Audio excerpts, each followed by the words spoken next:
Hey,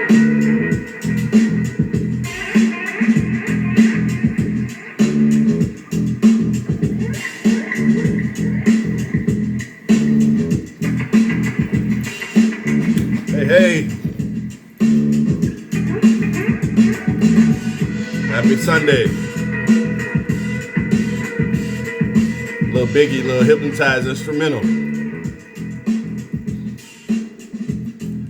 Hey, welcome back to another week. Let's talk hoops. NBA Conference Finals.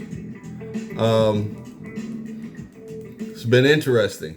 But before we get going, man, I got to shout out to who, I'm not sure who, but whomever. I had an episode go kind of crazy. I ain't gonna say viral. It just was a good episode, like 100 and close to 170 views or whatever. I got some new subscribers out there, so I appreciate y'all. You know, this started off as just a little friends and family show, just guys chopping it up, talking hoops. If I don't talk to you all on the show, half of you all I talk to during the week. We texting, we talking about the shows, we at a bar having a beer, whatever. So I appreciate it, man. So whomever's out there sharing, I appreciate you. Like and subscribe. Tell your friends all about it. Let's continue to have some fun, man. So happy Sunday, happy Memorial Day weekend to yours, to your families, to those veterans out there. We appreciate it. Appreciate you all, man. To my pops and many others.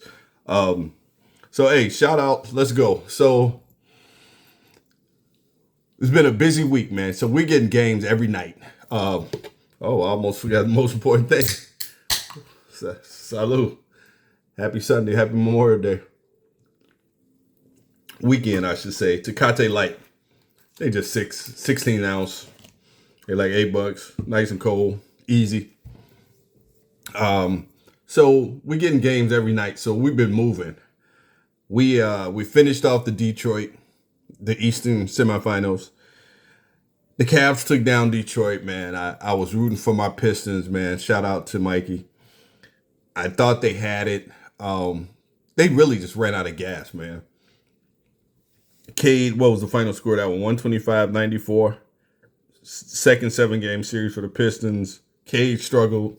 Tobias Harris had been playing great. Just didn't have nothing left. The bigs played well. You know, that's the thing with this Cavs team. We kind of seeing a little bit of this now in this next series. The bigs, 44-19 that game. When they play like that, they're a little hard to beat. It wasn't about James Harden, though. He had 9 points, but because they won by 30, people that really wasn't the need to talk about it. But again, a game 7, he didn't show up. So it's real. So we can talk about it. You can say it's different. When we talk about this Knicks series, we've seen some things. I ain't picking on them. I'm just factual. But Detroit, shout out, man. Great season. Cade took a corner. He's probably one of the premier players in the league, man. What does Detroit do now? They have some choices to make, some tough ones. Duran did not have a great playoffs. Not at all. Struggled a bit, but that does not negate the all-star season that he had. He had a great season, played well. He's young, still a young guy. And you know what? A lot of these young guys, man, they need to start reaching out, spending your summers, take your nice little vacation, get you 1 or 2 weeks in, man, then back to the lab. You know, you got guys like Ben Wallace that's been out to every game. You got all these great Pistons players, man. Hell, go find Rasheed Wallace, man. Work on some post moves, work on your post game, man. If you improve one thing over the summer, that's a success. Assure Thompson, the same way, man. Go grab Rip. There's some great guards come out of Detroit, man, and they're loving the Pistons right now, man. Tap one of these guys on the shoulders. Spend some time working on your game. You and your brother go at it. Maybe you come to Houston here. Y'all work out together, man. Get Calvin Murphy and go work out. But spend some time on your game. I don't think Detroit blows this up. They may go out and try to find some guys. Like we went through the last week. Kelly Oubre might be out there. You might want to get out of that Sixers crap. Kobe White. You're looking for some guys that can just score. That can score the ball, man, consistently. Like maybe come off the bench. You got shooters. You got Herter. You got Duncan Robinson. Herter didn't play a lot. Duncan actually played well, man, for the Pistons this year. Yes, you're going to give up some on defense, but you find another one of these 3-and-D guys or just somebody that can flat out score to give Cade some help. And I think that's what they need. This guy's probably going to have to play the 3 or be a 6-man, or maybe Duncan comes off the bench. But you got to find a way to get him some help offensively, right? I think you bring Tobias back. Tobias was great leadership for the team. I don't think you chuck him away. He showed some good moments. You just need a couple of pieces, and I think they'll be back at it. Remember, this team was one of the worst teams in the league last year, and now they went from worst to first in one season. Shout out to Bickerstaff and his staff. They did some great things, so let's see how they build upon this for next year. So that wrapped up the season for Detroit. Cleveland moved on to play the Knicks. We might just run right down the Knicks this series, man. Game 3 was last night. Cleveland is sort of looking how the Pistons look in Game 7, and this is only Game 3. Cleveland looks tired. Look like they're tired. The first game they had their shot, right? Game 1 they were up 22 points, man. Looking good. Then one of the wildest things, and we've seen a lot, people go on 20-something old runs, but the way this one happened, half of this run was done by Jalen Brunson and Mike Brown intentionally attacking James Harden. Like, literally, they put this man, James Harden, on an island against Jalen Brunson. They were finding whoever James Harden was sticking, he wouldn't set the screen. They put him in a pick and roll. He had to switch. He ended up on Brunson, and that was all she wrote, man. Brunson scored like 11 in a row. It was bad. It just looked bad. And I know Kenny Atkinson tried to stand up for his guy, man, but Harden is slow. He's older, man. A lot of these guys are older. We got to remember, we've been watching these dudes for 15 years, man. When Harden came out of Arizona State, we've been watching these guys go from the Clippers to the Sixers to Houston, the little stint up in New Jersey, that little fiasco. And now you get him out of the Clippers and he comes to the Cavs. I said it then, I'm going to say it now, not a great move. Not going to get you what you need to win the championship, and I think we're going to see it now. They'll probably be home tomorrow night. They'll probably go home and, enjoy their summer. So game 1, the Knicks, crazy comeback. The Garden is absolutely shaking. The fans out there. Fat Joe is there. You got Chris Rock, Tracy Morgan. I mean, the house is full, right? And if you watch the game, the fans didn't leave. They got quiet, but they didn't leave. But man, when Brunson started putting on this show that place people standing room only, nobody sat down. That's the kind of environment you want, man. That's a playoff environment. And teams feed off that, and the Knicks just ran, man. It went to overtime. Cavs tried, but not enough. So the bigs, we talked about them. The big boys for Cleveland, they had 44 in Game 7. They had 20 in this Game 1, man. Didn't do anything. So then we fast forward to Game 2 of this series. Again, Cleveland, no big runs, kind of a consistent back and forth game. Cleveland had a chance. They couldn't hit a shot. They went 9 for 35 from the 3. Merrill 1 for 8. And Merrill got hot in a couple of games, and that's why they won. That's how they had the big lead in Game 1. And again, the bigs, 27 and 16. They got to stay in that 40-20 range, man, in order to be for Cleveland to really take off.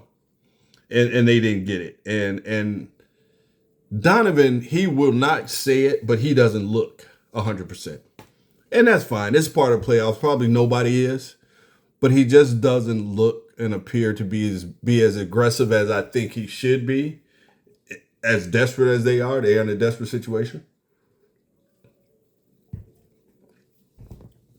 So I don't know, man. There's really not a whole lot to say about this series. It's what we thought it would be. I would have much rather seen the Knicks in Detroit in this series, but this is what we got. Game 3 last night. Again, the bigs play better, 41-13. Harden 19-23, but the Knicks, the starting 5 for the Knicks, man. I didn't talk about Josh Hart came off the bench. Josh Hart gave him 26 the other night. That's huge. But I'm going to tell you the one concern I will have with the Knicks right now. They've won 10 in a row. This series is 3-0. Their starters are playing a lot of minutes. The starters are playing 35-plus minutes, all 4 of them. And I think they're not getting enough. You haven't seen a lot of Clarkson in this. You haven't seen a lot of Grimes in this series. Landry Shamet has been killing. He's been shooting the ball very well. Last night, the Cavs borderline looked like they just gave up, like they were just tired and quit. It wasn't over. They made a couple of runs to get it down to 10, but they just had nothing left in the tank. Excuse me. So I think this is done. The Knicks have been playing well. Mike Brown, you got to give Mike Brown some props, man. He has made adjustments. We saw Cat early on kind of playing the point forward. Now, in this series, they want Cat to be a little more aggressive on the scoring side, and he's doing that. So now Jalen Brunson's back handling the ball more. He had 14 assists last game 2. I think the most for a Knicks guard since the great Charlie Ward. And if you don't know him, look him up. Played quarterback at Florida State, then played for the Knicks. Part of some great Florida State teams. Mike Brown has been doing a great job, but he always does a great job, and then he'll make the playoffs and get fired, but whatever. And with fire, we'll talk about Jason Kidd, too, before we get out of here.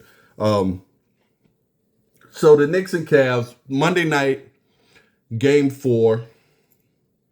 I think the Knicks close it out. I don't see the Cavs coming out. OG's back. Mikal Bridges has been playing outstanding, man. And I know we were early on this season. He didn't cover a bet for me, man. He couldn't score 15 points a game. But now he has found something in these playoffs. And like I said, the starting five for the Knicks has just really, really been solid, outstanding. They're outscoring teams by like 20 points a game. They on a roll. They're probably going to the finals. Stephen A., the city of New York are going to go nuts. But as Kobe would always tell you, the job is not finished. So let's see what happens tomorrow night with this game 4. But I don't think there's nothing, unless Donovan goes for 40, that's what it's going to take to beat the Knicks. I don't think it's going to happen. I think the Knicks are done. Their fans are coming out. I think the Cavs go home, and the Cavs have to rethink things. And now for the Cavs, you look back, you could use Garland right now in the backcourt next to Donovan Mitchell. Schroeder's been nice coming into games, picking up the pace, the 3-guard attack, but something just doesn't look right. And I know last year I was very big on the Cavs, but I think I'm over it now. I don't know if they break this thing up. Maybe you bring LeBron back. That's another conversation. But maybe you bring LeBron in and he can give you some. One thing you will get, and this is my shout out to LeBron, he's going to give you consistency. You know what you're going to get night in and night out. That they're not getting that right now outside of Donovan Mitchell. So maybe him and Junior come home and they get a better shot at it next year. So that's that. So now this is the one y'all really want to talk about. So let's go ahead and talk about it. The most zestiest team, I don't even know if that's the word, but with a capital Z, as Norm would say, the zestiest team in the NBA, the OKC Thunder. Now, I know there's been a lot of talk. The unethical hoops is what came out. Underdog Fantasy released a game. For the old heads, if you saw it, it was Operation. And it was actually pretty funny. And Dylan Brooks did it. And Dylan Brooks got fined $100,000. So, but he probably got one underdog paid the fine, and he probably got a lot more from doing that little social media commercial. But Shea, he's MVP, 2-time MVP. So a guy can play basketball. Is he a little unconventional? Yes. This whole falling down, to me, it's funny. When I watch him and I see him fall down, it's kind of funny to me that he would do it. It's sort of like when a lot of guys flop, the flopping can get frustrating because they flop and then they put their arms up. But if you ever watch him, he just fall down and don't say a word. He just fall down and get up. He'll get the foul, he don't. But the fact that he just kind of falls on every shot, to me, it's funny. Other people saying they getting frustrated. They can't watch OKC. I enjoy watching the Thunder play. And the reason I enjoy watching them play is, one, defensively, they're a juggernaut. They're just tough, man, defensively. You look at Caruso, and I was talking about Alex this week. If I had to pick one guy the Lakers lost during that span where we had B.I. and Randall and Zoe and Josh Hart, he's probably the second guy. Alex Caruso is the guy that I really miss. And he had his time in Chicago, but he was a Lakers first. I miss Caruso. And I miss Josh Hart. The other guys I'm okay with. I miss them all. But you look at what Caruso has done, man. 2-time champ. He's probably second best player in this tournament. You could argue, if they go on to win this, you could argue giving him conference finals MVP for what he's done. His shooting, his defense. He giving it to you all, man. He truly has impacted the game. So I love that offensively, these guys can play, man. I don't care how you look at the flopping. They can shoot. They're actually out shooting. Early in the season, I was concerned that they couldn't shoot the three well. They're out shooting San Antonio in the 3-point game this series right now, which is surprising.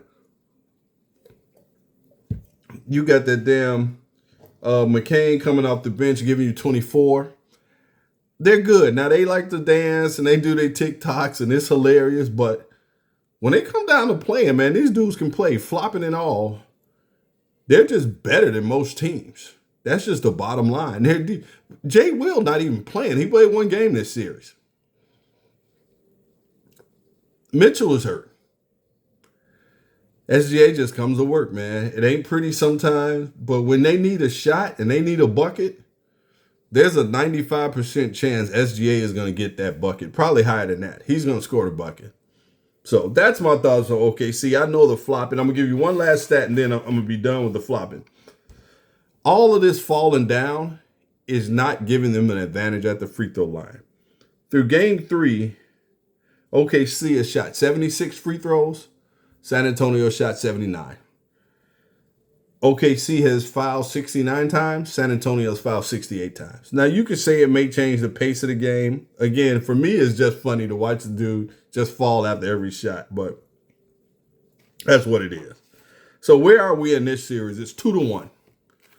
So game 1, after we talked last week, Wemby put up probably one of the greatest individual performances in NBA conference finals history. This was Shaq-like. This is the type of performance that when you want to be great and you want to have your name in the rafters and you want a monument, you want a statue outside, this is what you do when on the biggest stage. Wemby came to play.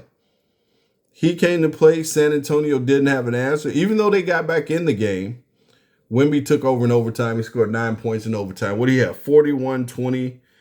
I wrote it down. 41-24, 9 offensive rebound. That's a monster game. But it took them double overtime to beat OKC with all of that. So that gets you nervous. But they also didn't have D Fox. Castle struggled, 11 turnovers. But Caruso, again, I talked about him. He had 31 and kept him in the game. When this game was going crazy, Caruso came in and knocked down 2 threes in the first quarter. I think he had 3 in the first quarter. Jay Will played the whole game. Subsequently, the next game, he played 7 minutes. He's out. Probably just put too much pressure on that leg. Maybe a couple of days off. I haven't seen if he's playing tonight. But a great game. One for the ages. Okay, San Antonio takes it home. The city is jumping. So that's 1-0. So they got one. You got to go down. You got to steal the game. They stole the game.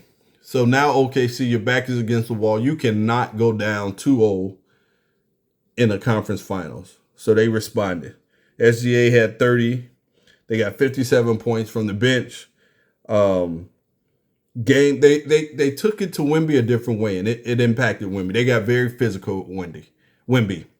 And again, you do it until the refs blow the whistle. Now, Wemby didn't complain about it. He had some moments where he looks at the ref, but Hartenstein, he put his body on him. Pause. He pushed, put an elbow on him. If the ref don't call it, I'm sorry, guys, it ain't nothing. It ain't foul. If the ref don't blow it, and I know you look at social media and you read the comments, and this is what's wrong with the NBA, blah, blah, blah, blah, blah, blah. There have been times where, we had fighting in the league. The game was super physical. You can't get it all. I like it. They banging a little bit. If Wemby don't want that foul, get to the gym. He is going to get stronger. Hartenstein outweighs him probably about 30 pounds. Put your forearm in his back and you can move him. It's that simple. He outweighs him. What the Spurs are going to have to do is, instead of Wemby coming, one, he got to get down the court fast, and I know he's 7'6". but you run straight to the block and you try to set yourself up before they can get set. He's not getting enough touches in the low post area. They can live with him out there on the wing shooting threes. I mean, he's shooting about 30%. That's fine. He's shooting 70% in the paint. I think that's something they'll figure out. So wrapping up game 2, OKC put it away. San Antonio made some runs back at them, but not enough. So then we move into game 3. This one is not looking good. Spurs come out on a 15-0 run. But they sort of slowed themselves down and started subbing. OKC just kind of slowly fought their way back in. Game got real chippy. A lot of pushing and shoving. A lot of words. OKC never went away. And this is a championship. This is why I say I like them. They don't panic. SGA makes plays. They don't panic. Next to SGA, you got Caruso, man. Caruso gives them the intangibles and stuff. The leadership, the hard plays. And Caruso hit a bunch of shots again. Then you got McCain. McCain came off the bench and lit him up for 24. So OKC's bench outscored San Antonio's bench 76-23. They actually scored 76 of the 100-plus points that they had. OKC is not getting... Jay Will went out, of course, right? Jay Will is out. Lou Dort just been playing defense. Offensively, it depends, right? If his three-point shot's falling. And then Chet has just been average. Chet hadn't been great. He made a nice block in game 1. But he's not giving you 20 a night right now. So the bench guys, Caruso, McCain, ISO Joe, Wiggins, Mitchell, all these guys are stepping up. Outscored them. So they fought back into the game. OKC shot 45% from the three-point line. That's the ball game. OKC, San Antonio got in close, just couldn't win it. So now, Fox came back. He's banged up. That high ankle sprain, that's hard. I'd be surprised if he plays tonight. We'll see. Maybe they shot that ankle up pretty good. The depth of OKC is a problem right now. So now this series is 2-1 going into the night. This is a must-win game for the Spurs, because you do not want to go down 3-1 going back to OKC. You may not get out of OKC, and we want 7 out of this one. But this game is very important for San Antonio. They got to give it their all. They got to figure out, how do we get Wemby, and he's putting up good numbers, right? The 25, 12, those are good numbers. Very good numbers. But when you want to be that MVP, you got to put up Shaq-like numbers. Shaq was averaging 35 and 15 in one of these finals during his run when he was just dominating. You got to put your imprint on the game. And whether that's blocking 7 shots, grabbing 20 boards, he doesn't just need to play the game. He has to dominate the game. And that's the type of performance we need out of Wemby tonight in order for them to take this win. So we'll see what happens. So that's where we are. So we go into game 4 tonight. I think that's the key. Hopefully, I haven't looked at the scouting report, but I need more from Keldon Johnson. He has to step up. Hopefully, Harper, he has an abductor strain. Hopefully, that's not too bad. He's been phenomenal in the playoffs, so hopefully he can continue. So we'll see. But again, I think it's over for the Knicks on Monday. I think this game, I can't pick it, man. But you know what? Tonight, I'm going to say OKC takes another one, man. I just think they're just good. I'm sorry. It's nothing against the Spurs. The Spurs are a great team right now. I just think OKC could literally be one of the best teams we've seen in the last 20 years, man. You look at how they dominate the defensive side of the ball, the amount of depth that they have, the guard play that they have. They have a 2-time MVP. They have the height. They just have, and they have great coaching. So we'll see. I'd like to see the Spurs win one, and we take this thing back to game 5 down in OKC. So let's just see what happens. Lastly, now I didn't see this one coming. Jason Kidd got fired. It's just kind of wild, man, for what the hand that he's been dealt. And now there's rumblings he signed off on the trade. He can't fight that trade, man. If the owner and the general manager have decided y'all gonna trade Luka, there's nothing Jason Kidd can do. But what I think they did wrong was firing him, because somebody has to bring Cooper Flagg into his greatness. And I think Jason Kidd started him off. What he did to start the season off, putting Cooper Flagg at point guard, probably made his career. Made him a better ball player than he ever was. Because as an 18-year-old kid, Jason Kidd said, I'm putting the ball in your hand. You're going to lead this team. You're going to run the show. He didn't. You look at Castle, right? You look at the amount of turnovers he's had leading the way. I know it's the playoffs, so the pressure's different. But Cooper Flagg responded, playing the point, running the offense, making decisions, and he's just that kind of player. I think Jason Kidd was very pivotal in his growth his rookie year. So I don't know what they're going to do next. You should have Kyrie back. You're going to have Cooper Flagg back. You need to bring in a coach, one that's going to be committed to developing him, continuing his path to greatness.